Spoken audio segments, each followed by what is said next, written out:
Shalom, saudaraku yang kekasih di dalam Tuhan Yesus. Apa kabarnya?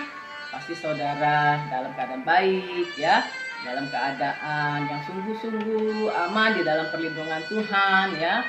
Karena pasti semua orang merindukan hari esok yang lebih cerah, hari esok yang lebih baik, bahkan keadaan yang semakin bertambah baik ya. Bukan malah sebaliknya ya, terjadi kemerosotan, terjadi kemunduran seiring jalannya waktu ya. Semakin kaki kita melangkah, semakin berat tantangan yang harus kita hadapi.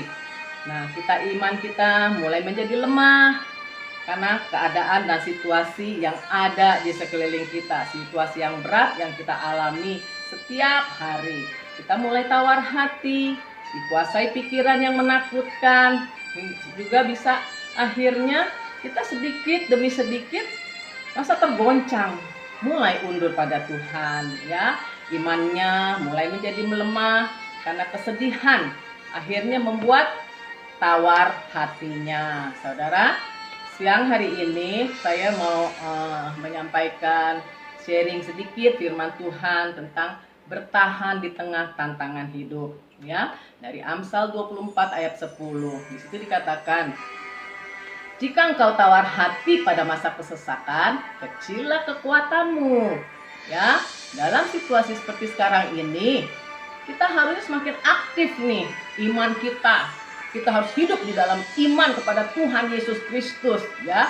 Inilah kunci yang buat kita bisa bertahan di tengah tantangan hidup ini ya. Kita datang rajin kepada Bapa di dalam nama Tuhan Yesus untuk terus berdoa, memohon, ingatkan pada Tuhan janji-janjinya yang ada di dalam firman Tuhan, yang Tuhan sudah sediakan untuk kita anak-anaknya ya. Di Ibrani 10 ayat 22 berkata, karena itu marilah kita menghadap Allah dengan hati yang tulus ikhlas dan keyakinan iman yang teguh. Oleh karena hati kita telah dibersihkan dari hati nurani yang jahat, tubuh kita ini sudah dibasuh dengan air yang murni ya. Jadi karena tanpa iman ya, kita nggak bisa bertahan hidup ya.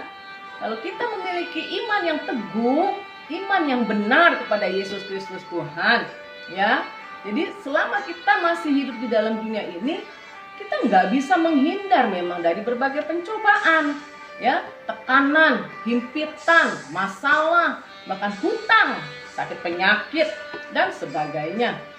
Banyak nih orang ambil tindakan, melakukan yang nggak benar di hadapan Tuhan ya. Dia nggak takut Tuhan, dia hidup menurut kehendaknya sendiri, dia ambil jalan pintas, sehingga dengan akal kekuatannya sendiri dia berusaha untuk menyelesaikan segala persoalan yang dihadapinya. Bukan jadi baik saudara-saudaraku, malah tambah runyem, tambah susah ya. Saudaraku, iman bukanlah tindakan nekat ya, atau gambling. Di Ibrani 11 ayat 1 pasti saudara sudah ingat, iman adalah dasar dari segala sesuatu ya. Dasar kita apa? Adalah iman ya, yang kita harapkan ya, bukti dari segala sesuatu yang tidak kelihatan ya. Ya, apa yang kita harapkan dengan iman ya, itu akan menjadi bukti yang sekarang ini kita belum lihat, tetapi nanti waktunya ya, kita akan lihat kuasa Tuhan dinyatakan. Kalau sekarang ini saudaraku dalam keadaan susah ya, dalam keadaan berat, orang yang memiliki iman takkan pernah menyerah, amin ya, kepada tantangan atau keadaan yang ada, apalagi sampai putus pengharapan ya. Dia tinggalkan Yesus, stres sampai akhirnya pengen bunuh diri karena nggak sanggup gitu kan ya. Beban yang kutanggung ini berat ya. Dia nggak ngerti harus berbuat apa, dia nggak tahu harus bagaimana. Akhirnya timbul pikiran yang jahat, akhirnya dia depresi, bahkan juga Akhirnya ada yang mencoba bunuh diri untuk menyelesaikan semua masalahnya yang berat itu. Saudaraku, di Filipi 4 ayat 13 berkata, jadi tetaplah bertahan di tengah tantangan kehidupan dan percaya bahwa Tuhan pasti menolong. Amin. Ya. Ibrani 10 ayat 23 juga berkata, marilah kita teguh berpegang pada pengakuan tentang pengharapan kita. Sebab Ia, Yesus, yang menjanjikannya ialah setia. Ya. Bahkan di Ibrani 10 ayat 38 lagi menguatkan lagi, tetapi orangku yang benar akan hidup oleh iman. Amin. Dan apabila ia mengundurkan diri, nah hati-hati ya saudara, maka aku tidak berkenan kepadanya. Ya, saudaraku, saya punya teman. Waktu saya tinggal di Cipinang ya, dia seorang ibu janda yang ditinggalkan suaminya pergi dengan perempuan lain. Dia punya anak 4 perempuan. Ya, anaknya waktu itu masih kecil-kecil. Temanku ini adalah teman doa, teman pelayanan, teman persekutuan, ya, ikut persekutuan. Dia rajin cari Tuhan dalam keadaan susah seperti itu. Dia hanya dekatkan diri kepada Tuhan. Hidupnya ya dijamin sama Tuhan. Dia hanya memodalkan gunting, dia bisa gunting rambut. Karena itu kalau pagi dia berjalan, dia tanyain omah-omah yang di rumah, mau nggak gunting rambut, mau nggak gunting rambut ya. Dia itu ada di gereja GKI. Nah saudara, dia melakukan seperti itu dan dia juga bikin bakpia gitu kan, bakpia kacang hijau tuh ya. Dia kirimin, suruh anak-anaknya bawa ke toko-toko, ke restoran gitu kan ya. Karena di Cipinang banyak sekali restoran. Bahkan dia jual es. Ya, es buah, es mambu, es apa itu titip-titipin. Pokoknya dia cari uang dengan giat. Dia isi waktunya dengan positif, berdoa. Bahkan juga dia tetap terus percaya suaminya akan kembali satu kali. Sampai satu kali saya bilang begini, karena anaknya dari masih kecil kemudian udah sampai besar ya. Saya tanya, apakah kamu masih tetap yakin bahwa suamimu akan kembali? Iya, saya akan kembali. Karena itu namanya pun masih pakai nama suami. Ya, sekalipun suaminya meninggalkan dia, saudara. Dulunya saya sakit hati katanya, tapi sekarang sudah nggak sakit hati. Saya kesian sama dia dan saya tetap mengasihi dia.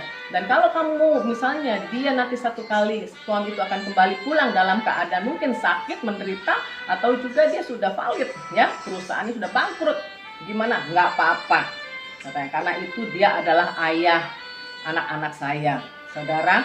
Hidupnya tetap terus ya, percaya dan yakin, tetap terus hatinya berharap. Saudara, belum lama ini saya ketemu dia. Saya lihat dia sudah tua ya, anak-anaknya sudah berhasil. Semuanya sudah berhasil ya, bahkan punya usaha masing-masing.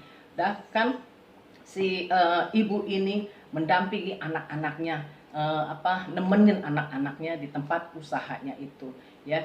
Sampai satu kali benar saudara, suaminya datang dalam keadaan valid, sakit dan juga uang nggak ada, ditinggalkan perempuan itu. Bahkan perempuan itu pergi gitu kan, meninggalkan dia. Saudara, dia berunding sama anak-anaknya. Bagaimana papa mau kembali pulang? Bagaimana? Loh, terserah mama katanya gitu. Kalau mama mau aja dia pulang, bukan sebagai suami tetapi sebagai saudara katanya. Kasihan papa sudah menderita dalam keadaan hari tua, dia sakit, nggak punya uang, nggak ada yang layanin, nggak ada yang rawat. Akhirnya saudara, puji Tuhan, ibu seorang yang beriman sungguh-sungguh jalankan kebenaran firman Tuhan, mengasihi, mengampuni dan memberkati suaminya, bahkan anak-anaknya pun jadi nurut ya. Anak-anaknya pun bersedia untuk menerima papanya ini kembali pulang. Saudara, sekarang ini suaminya itu kembali pulang ya. Dia tinggal di tempat anak yang lain, si ibu ini tinggal anak lain. Satu kali mereka jalan-jalan bareng semuanya, udah seperti saudara ya, yang nggak pernah diingat lagi, yang nggak pernah diungkit-ungkit lagi masa lalu, tetapi adalah pemulihan keluarga ya. Suami, istri, anak-anak, mantu, cucu, semua bisa berkumpul di hari tua. Bahagia karena bisa berkumpul dan bersama-sama menikmati berkat melalui anak-anaknya yang diberkatin Tuhan. Jadi saudara-saudaraku, ingatlah, seberat apapun juga masalahmu, saudaraku, jangan putus asa, jangan menyerah. Mungkin saat ini saudara sedang ditinggalkan suami ya, sedang jalan-jalan ya, tetap terus percaya. Satu saat dia akan kembali pulang. Setelah dia lelah, dia akan kembali pulang. Dia ingat kepada istri masa mudanya. Bahkan juga tetap terus percaya. Jangan undur pada Tuhan. Dari Tuhan, kalau sekarang ini masalahmu belum dijawab Tuhan, tetap kuatkan hatimu.